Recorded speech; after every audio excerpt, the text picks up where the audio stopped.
our guest first, he was produced and appeared in 50-plus films and television shows, profiled and mentioned in 500-plus articles, received 3 Bronze Stars and a Purple Heart, and served and protected for 20 years in the NYPD. I am incredibly honored to have Randy Jurgensen with us, and a lot of people say he's the personification of New York City. Randy, really am tremendously honored to have you on the program today. Thank you so much for giving us some of your time today. Thank you, Joe. First, I'd like to thank you for the show that you put on. Thank you. Second, for inviting me. I'd like to give a shout out, Joe, to my Korean buddies who are listening here, starting with Joe Cirillo, and my police buddies, starting with Timmy Motto. I also live and reside in one of the best villages in Westchester called Dobbs Ferry. So good morning, all of you listeners in Dobbs Ferry. It is a beautiful place to live, and we really are lucky to be able to have such a wonderful people in these areas who are able to tune in and listen. And like you said, giving the shout out to all your buddies, that's to me what this program is all about. It's helping vets reconnect with their buddies and sharing stories. And for you, looking at everything you've done, it really is incredible. But I think first and foremost, to start with your service in the military, in the Korean War. I was just blown away when I was doing a little bit of research. At West Point, your helmet from the Korean War is actually there. And there was a great caption to it. You obviously served at the Battle of Pork Chop Hill.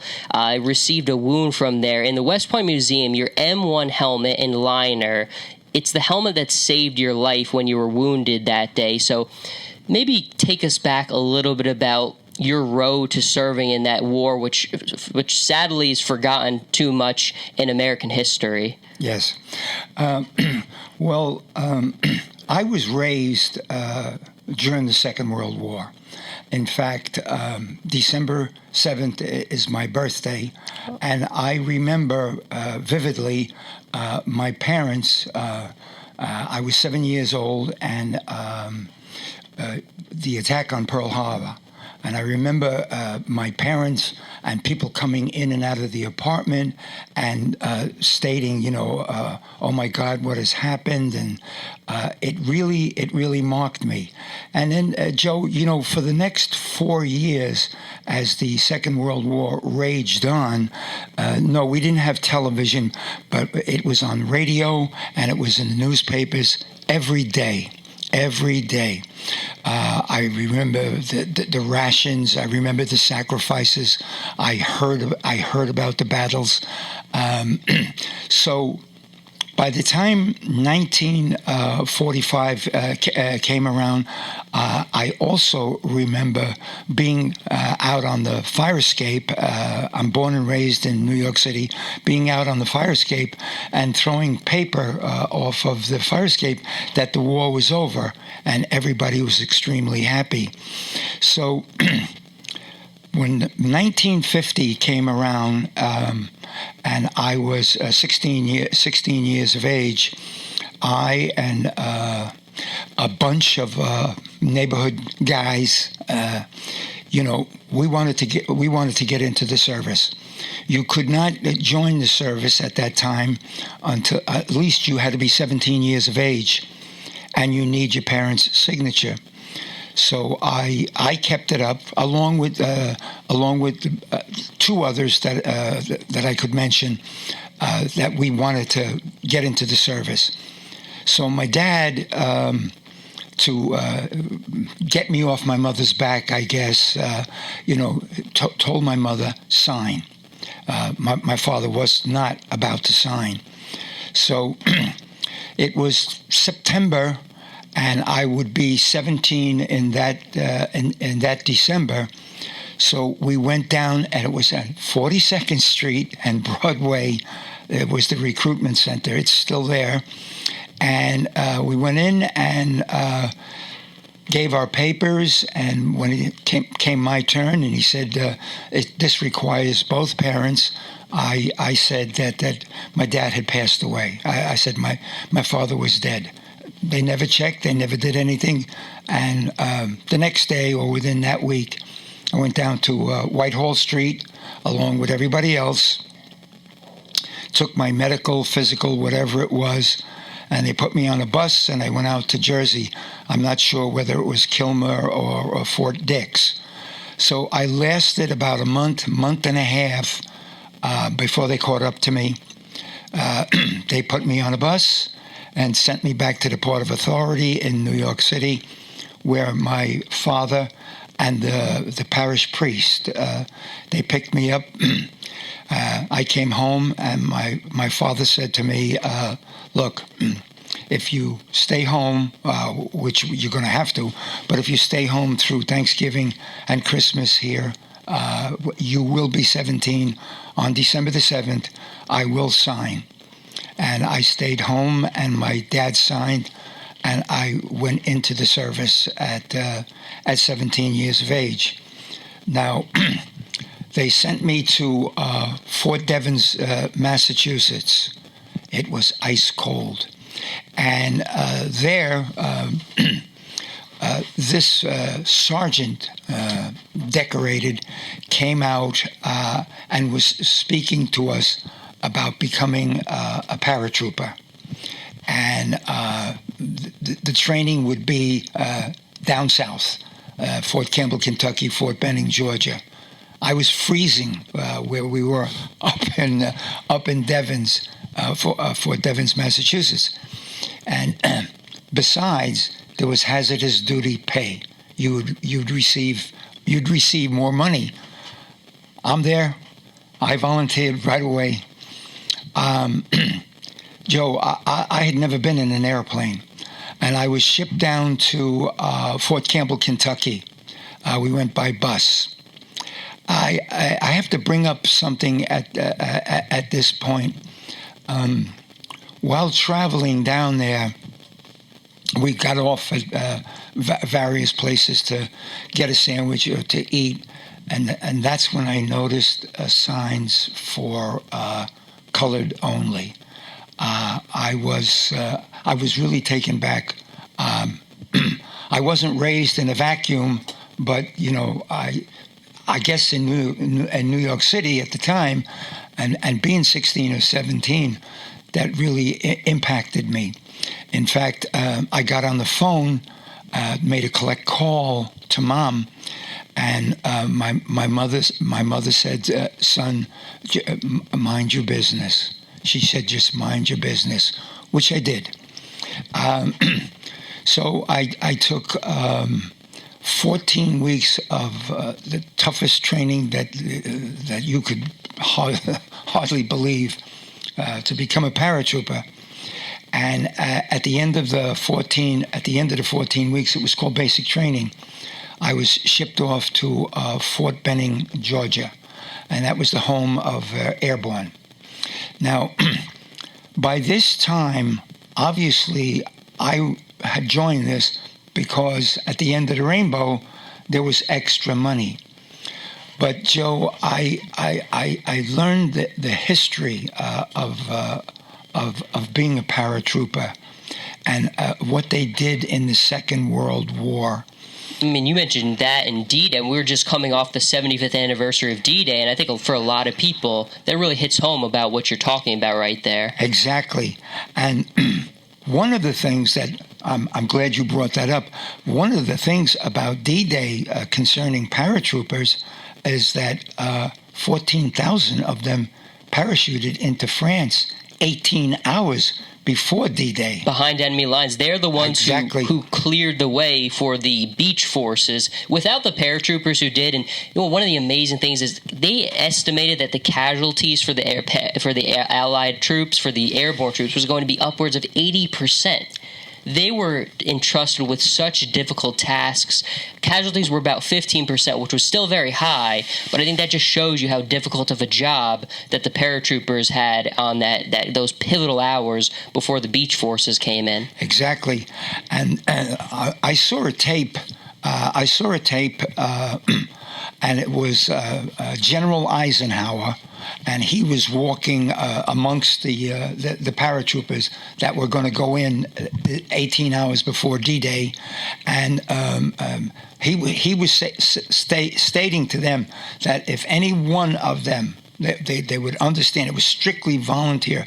Any one of them, that didn't want to go, or for whatever the reasons were, and to a man they went, every one of them. So with history like that, and hearing the Battle of the Bulge, which again was I believe it was the 82nd Airborne, and the 101st is the one that parachuted into France. So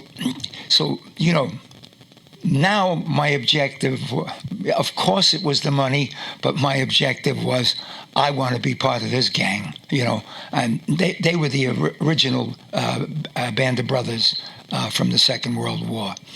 So I completed the course, and there was quite a bit of a dropout rate.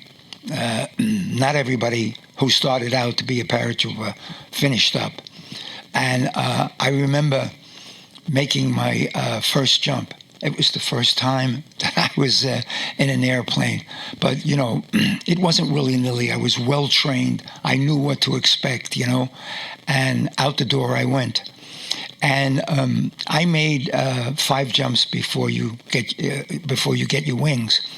And after the 5 jumps, I returned to Fort Campbell, Kentucky, and being 17, some of the guys were 19, 20, and they said, "Come on, kid, we're going into Hopkinsville, and you're getting tattooed." And sure enough, I went in, and I was my wings were tattooed on my arm. Now, making those jumps, Joe, I was always basically in the middle of what they call the jump stick. The guy in the back was pushing you out the door. The first guy standing in the door, he had to go on his own. So I often wondered, if I was the first guy or the last guy, what I would do. So sure enough, I can't remember on what jump it was, but I was first in the door. And when they said, stand up, hook up, stand in the door, jump, I did. And so I really felt that I did it on my own. Now here, Joe, here comes something else. They came down while in formation, and they said, look, there are various schools you can attend, and one of the schools that you can attend, being a paratrooper, if you were a cook or if you were the padre, whoever you were, everybody jumped. Everybody jumped.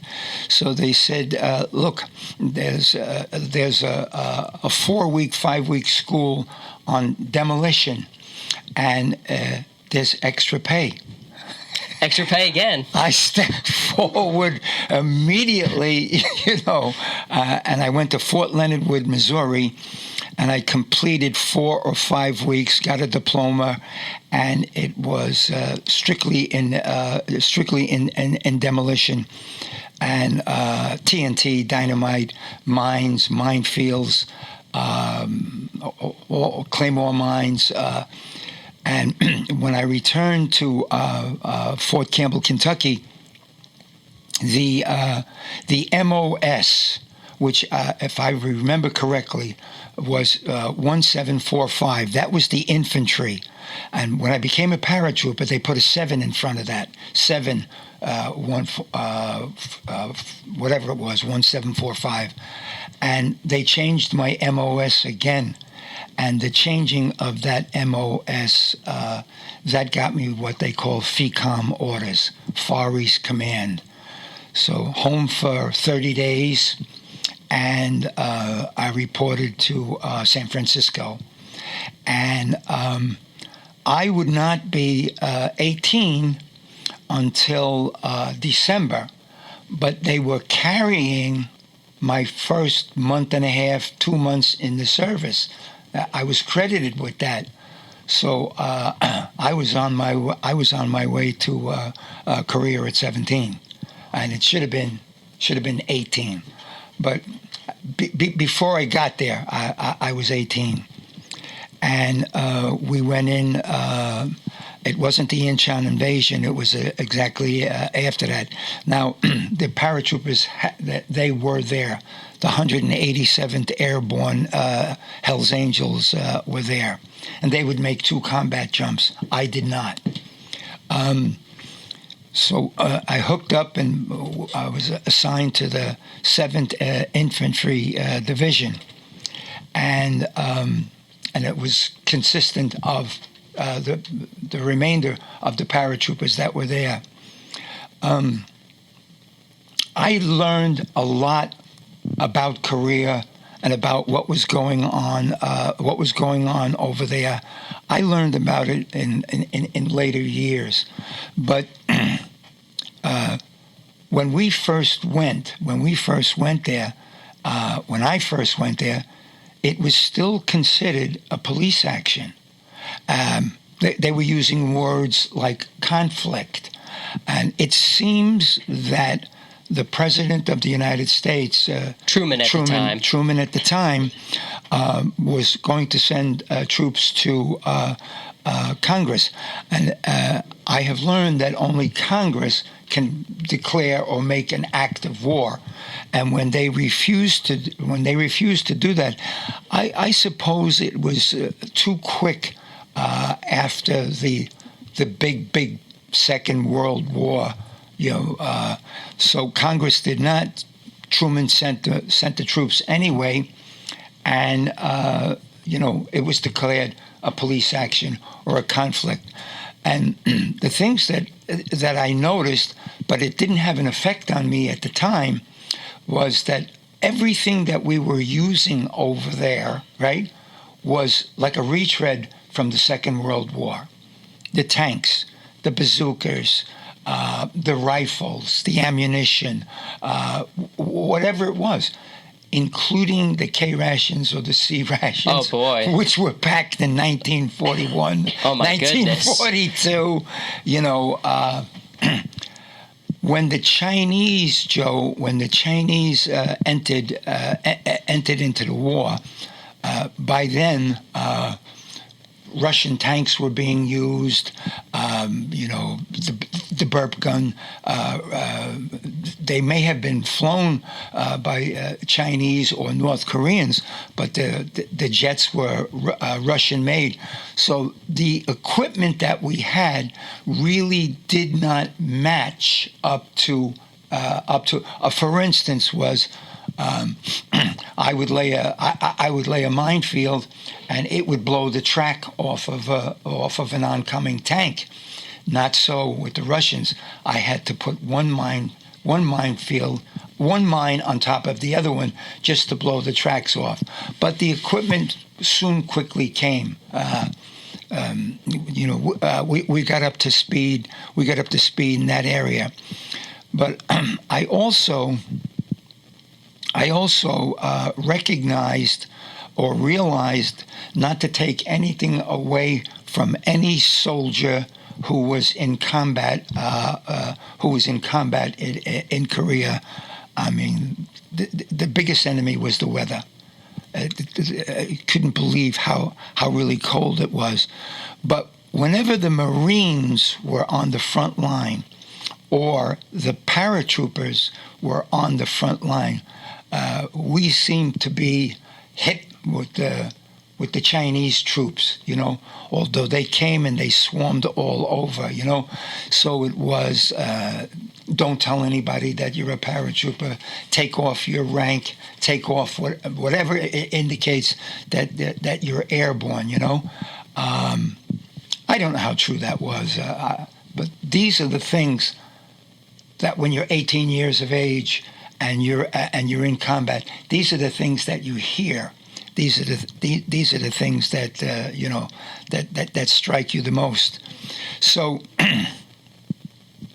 I went through a number of encounters, battles. A lot of it was patrol, and really, what I was doing, I was in a heavy weapons company, airborne heavy weapons company. We had the 30 caliber. We would bring up the mines when possible, and so we would try to put. Several of us would lay minefields out in front of whatever position that we took and we were trying to hold. And so it came about. I found myself on Porkchop Hill. At that time, it was called the Iron Triangle. I had earned some medals in other places called Kumwa Valley, the Punch Bowl, and now we were in the Iron Triangle. Now it was so situated that Baldy was to my left, and that was the highest hill on the triangle. Porkchop basically was in the middle, and the other hill, I believe it was called 598. And if they were able to take Baldy, they would actually be firing down on us. That would be the highest position. Baldy got its nickname because of the jets, because of the cannon fire, the 105 howitzers, that we shelled the top of that nothing would grow. Napalm, nothing, it wouldn't grow, to try and keep that hill. And the Turkish soldiers, great warriors, they held that hill. So we took Porkchop at least 2 times. We couldn't hold it, and it was history. Turns out that it was the bloodiest battle of the Korean War, Porkchop Hill. Now, what was going on behind the scenes was that peace talks had begun. The peace talks would last for almost 2 years. And during that 2 years, 12,000 casualties, dead. During peace talks, we lost 12,000. And Porkchop Hill became, I don't know how to say this, a pawn in the peace talks, that if we, took Porkchop Hill and possibly was going to go, they were afraid that the peace talks would drop down, would drop off. So on the second time, the casualties were unbelievable. One of the things was, one of the times, Joe, that I went up on Porkchop Hill, by this time, my company, what was left of the company was, we were nowhere near full strength at all. So there were other companies behind us. And one of the companies, if I can digress for a minute here. Absolutely. One of the companies, it had a soldier in it, and his name was Joe Cirillo. Joe Cirillo was a reinforcement company coming up behind us. 1957, I will go into this a little later. 1957, I became a New York City police officer, and so did Joe Cirillo. I met Joe Cirillo in 1958. I've known him for whatever day this is today, all those years from 1958. And it wasn't until about maybe 11 or 12 years ago that I knew, that he knew, that we knew that we were in Korea together, and that he was there that night on Pork Chop Hill and a reinforcement company.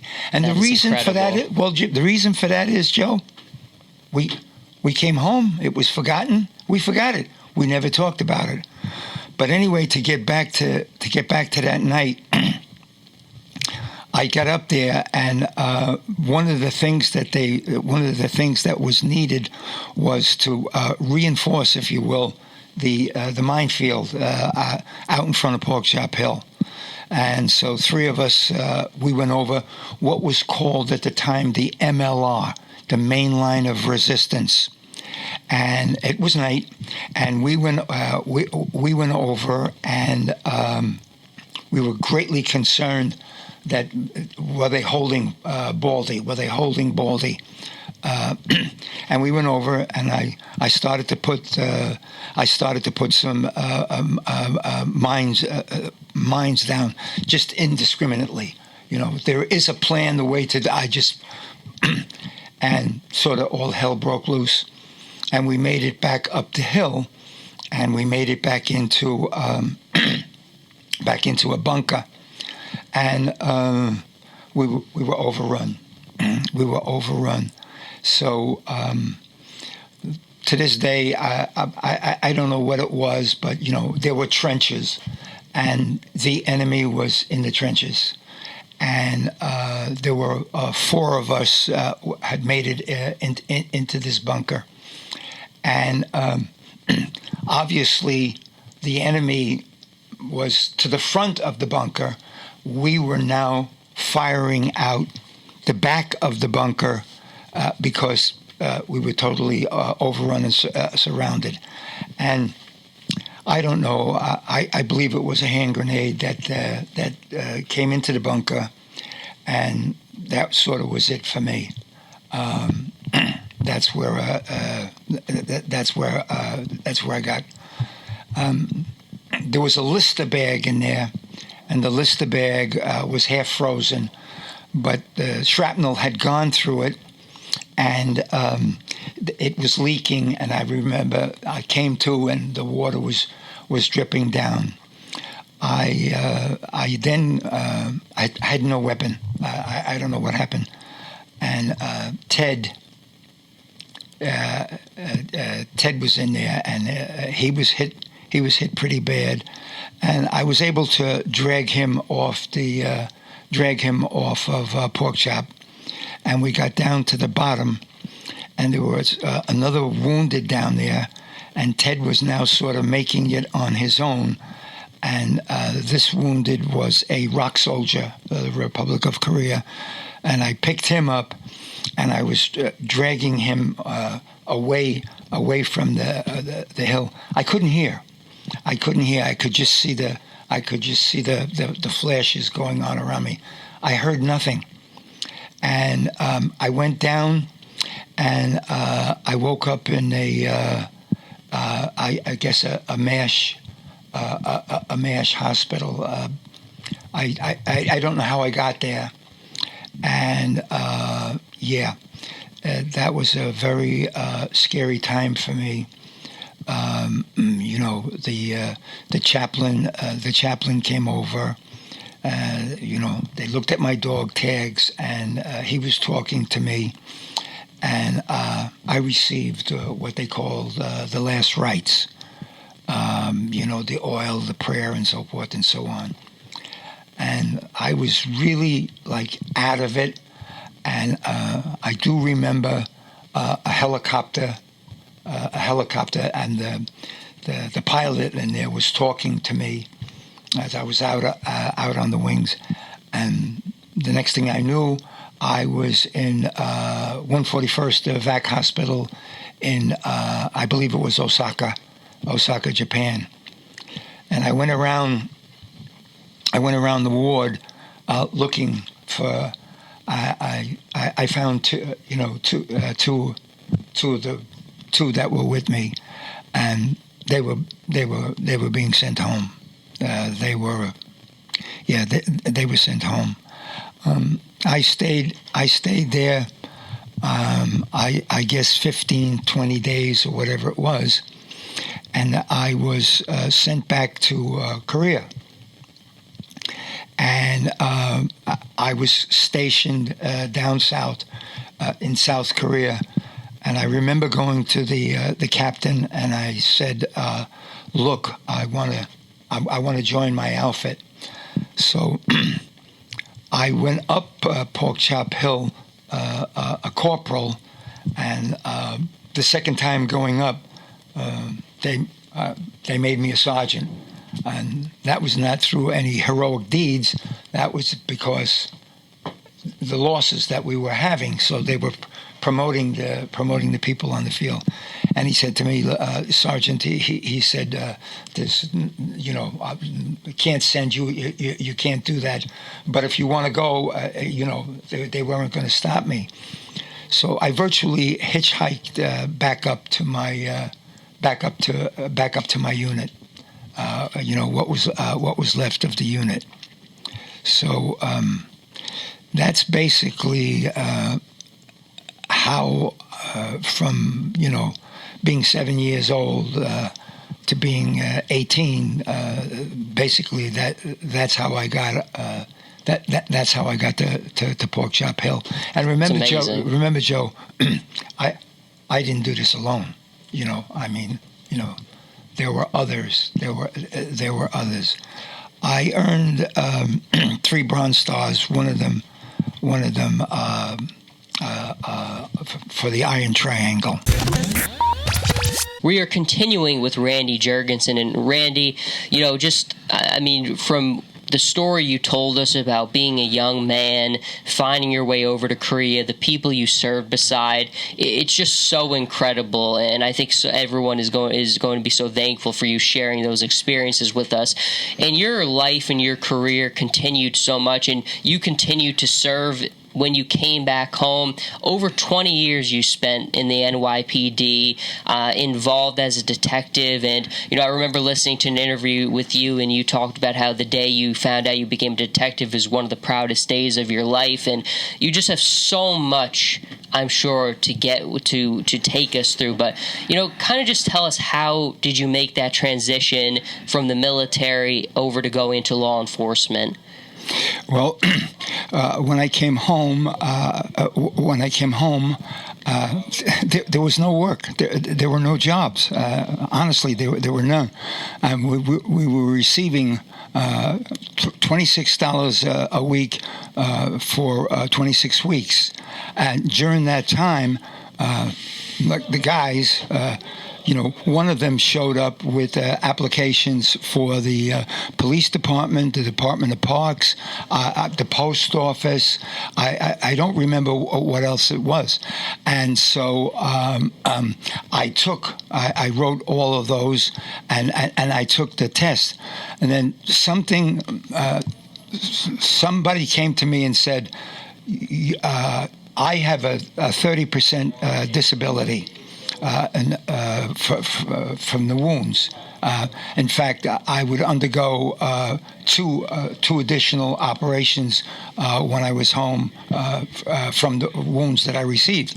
And if I had applied for the 30% disability, none of the positions that I had applied for at the time, they would not take me. I could not become a fireman or a policeman with a disability. I couldn't. So I never filed the claim.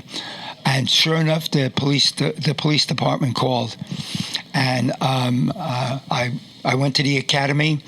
I graduated the academy, and I was assigned to Spanish Harlem.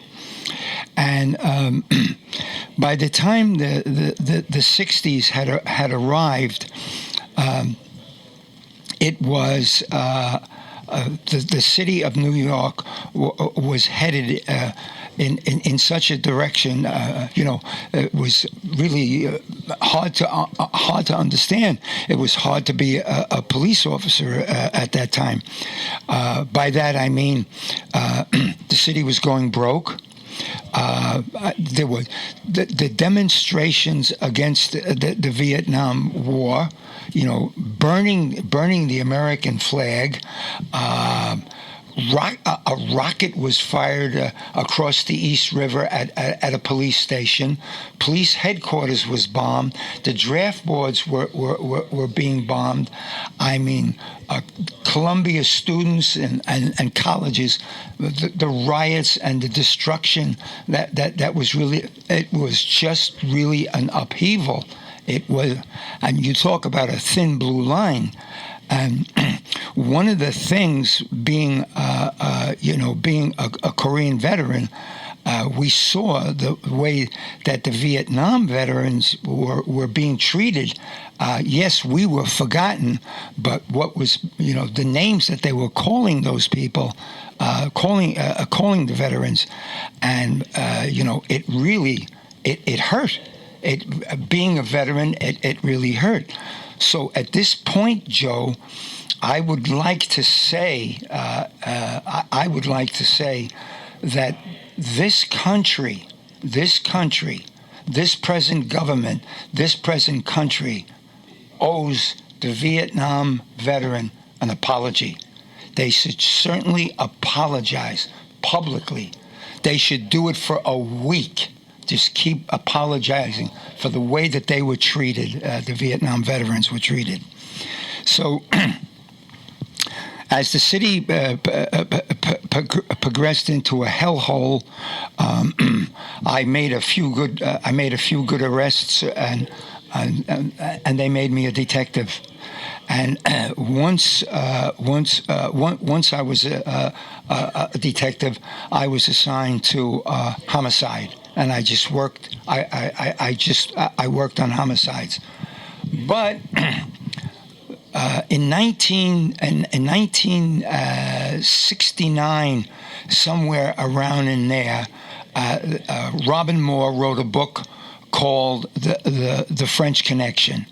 Now, the French Connection is a case that's based on Patsy Fuca. That happened in the 60s.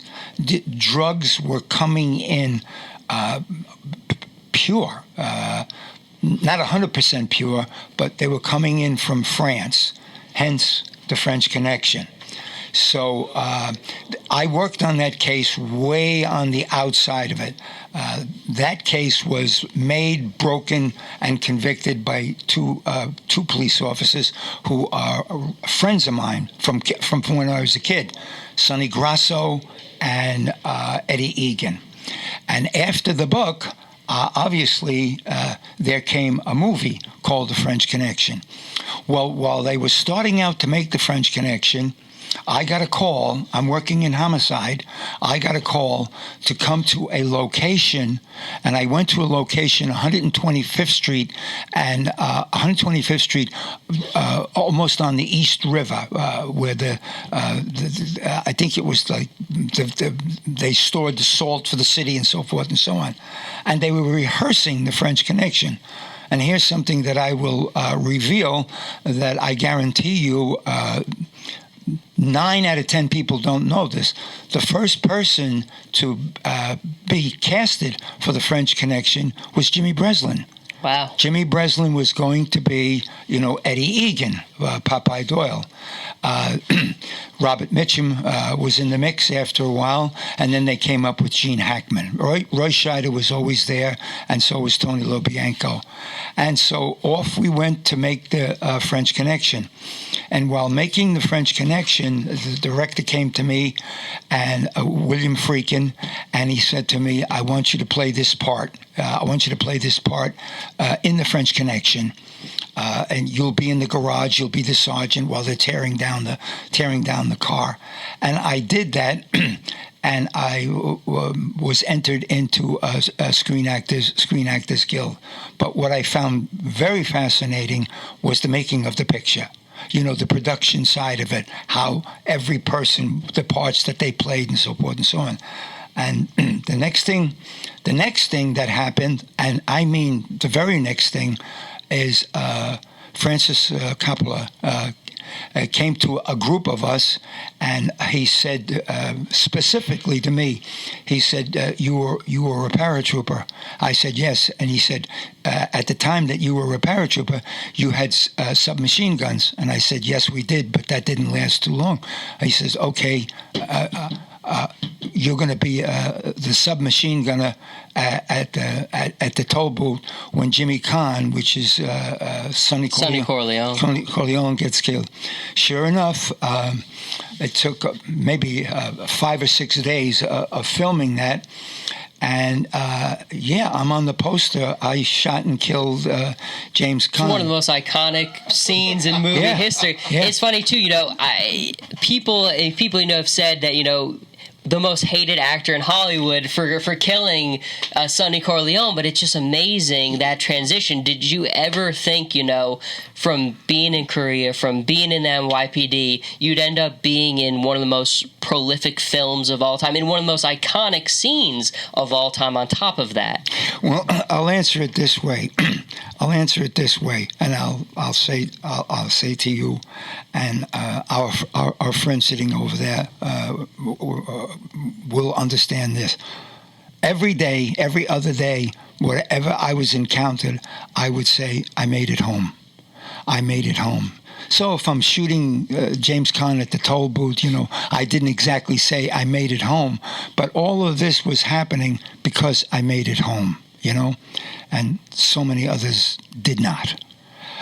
So at the end of the scene, it was Coppola who came to me and he said, and he used the word women, you're going to be the most hated actor amongst women in the United States because you just killed, James Caan, Sonny Corleone, and that was way above my head because when you make a movie, you don't make a movie starting 1, 2, 3, 4, 5, 6, 7, 8, 9, 10. You make it 1, 5, 7, 8. It's all over the place, I really didn't understand the story. But from there, I went on to have somewhat of an acting career. Yes, in probably 40 films and 40 television shows. They made personally about me. They made 2 television shows called. One was called Mr. Inside, Mr. Outside. The other one was The Shadow of a Killer. I have been a lifelong proponent, an adversary of capital punishment. I testified before a Senate subcommittee against capital punishment, and the movie, as it turned out, in 1968, 2 low-level mob mutts killed a uniformed cop, and that was being the first case for the electric chair.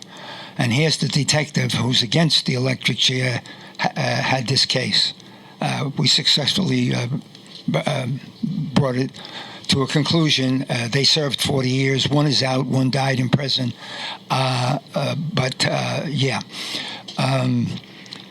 And from there, there were other acting jobs. But Joe, I was strictly really interested in production, producing, and so forth, and I managed to do that. Of course, the biggest movie that was based on what I had done when I was undercover was Cruising. I lived in Greenwich Village on Bleecker Street in an apartment, and I was actually chasing 2 killers that were killing homosexuals at the time. The case became known as the Bag Murders, and I got lucky, and I got them, and I was promoted up a grade, for getting them. So there have been at least 2 television shows, possibly, and a movie. I won't count The French Connection, but Cruising, that has been made about the things that I did. So from there, I strictly went to do producing. I was fortunate enough to write a book called The Circle of Six, and it's about that particular case. And presently, that is being adapted into a screenplay. Looking forward, possibly for a cable show or a movie. And I have to thank my son, Devin. Big shout out to Devin. Devin is as good an agent as you could have. I mean, I coordinated with him to make this interview possible. Big thank you to you, Devin. And the other one, well, I love all my children. I love all my grandchildren. But I have to single out my daughter. Lindsay, which I won't go into now. But I never did receive the Purple Heart, and she wrote to the President of the United States. And it wound up at West Point. They closed off the museum section, and I was given I was given my Purple Heart for Pork Chop Hill 56 years after Pork Chop Hill, and that's because of my daughter. I also received my Bronze Star. It was a mix-up in the Army that I had not received it. It wasn't the fault of anybody. It was just it's just something that happened. So, thank you, Lindsay. Thank you very much, Randy. I mean, this is we could sit here and go in for days with everything, but I certainly would hope that one day you'll join us again to talk more about the book, because we ran out of time today, but I would have loved to dive more into that. I mean, there's just so much to get into, but I'm sure you'll be back with us again, and I really want to thank you for your time today, learning about your perspective in the Korean War, the guys you served beside, and diving into a little bit of your career as a detective was fascinating. And truly was an honor to have you on the program today. So I thank you. I truly thank you. Thank you very much. And remember, Joe, this country owes an apology to the Vietnam veteran. Welcome home. And that's one of the things we do on this show is we always welcome home our Vietnam vets.